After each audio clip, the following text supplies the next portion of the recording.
പറഞ്ഞോ. പുതിയ വീതി താകരം, പുതിയ വീതി താകരം.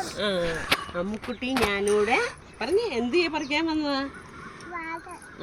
റോസ് വാട്ടർ ഉണ്ടാക്കാൻ റോസപ്പ് പറിക്കാൻ വന്നതാ. അമ്മുക്കുട്ടിക്ക് മേത്ത് തേക്കാൻ റോസ് വാട്ടർ വേണം. അതിന് വേണ്ടിയിട്ട് ഞങ്ങൾ റോസപ്പൂ പറിക്കാൻ വന്നതാണ്. അമ്മുക്കുട്ടി ഇഞ്ഞു വാ, അമ്മുക്കുട്ടൻ ഇഞ്ഞു വാ. കണ്ടോ, ഇങ്ങനെ കാട്ട്, നമുക്ക് പറിച്ച് വെക്കാം. നമുക്കിതൊക്കെ കുഞ്ഞിന് ദേഹത്ത് പരട്ടാൻ റോസ് വാട്ടർ വേണം അല്ലേ?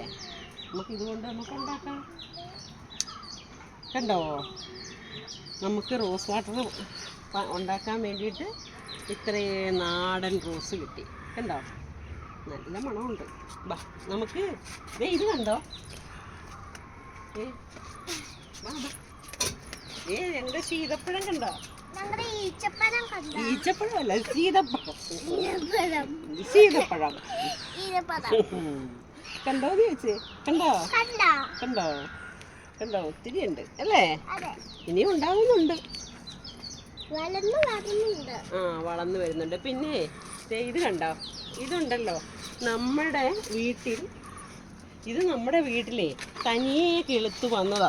ഒരു ചട്ടിക്കകത്ത് തനിയെ കണ്ടോ, ഇത്രയേ ഉള്ളൂ, ഒരു കുഞ്ഞു ചട്ടിക്കകത്ത് തനിയെ കിളുത്ത് വന്നതാണ്. പക്ഷേ ഇത് കായായപ്പം മനസ്സിലായി നോനിപ്പഴമാണെന്ന് മനസ്സിലായി. പക്ഷേ ഇത് എങ്ങനെയാണ് ഉപയോഗിക്കേണ്ടതെന്നും എങ്ങനെയാണ് ഇത് കഴിക്കേണ്ടതെന്നൊന്നും നമുക്കറിയില്ല. നിങ്ങൾക്ക് ആർക്കെങ്കിലും അറിയുമെങ്കിൽ ഒന്ന് മെസ്സേജ് ചെയ്ത് പറയണം കേട്ടോ. കേട്ടോ, തനിയെ ഉണ്ടായി, തനിയെ കാ വന്നു. കണ്ടോ, ഇത് പഴുത്ത്. പക്ഷെ ഇതിപ്പം എങ്ങനെയാ ചെയ്യേണ്ടത്, എന്താ ചെയ്യേണ്ടതെന്ന് അറിയില്ല. അതുകൊണ്ടാണ്. ഒന്ന് പറയണേ അമ്മുക്കുട്ടാ, പറഞ്ഞേ. എന്താ പറയുന്നേ? സബ്സ്ക്രൈബ് ചെയ്യണം, ഷെയർ ചെയ്യണം. ഉമ്മ കൊടുത്തേ, ഉമ്മ.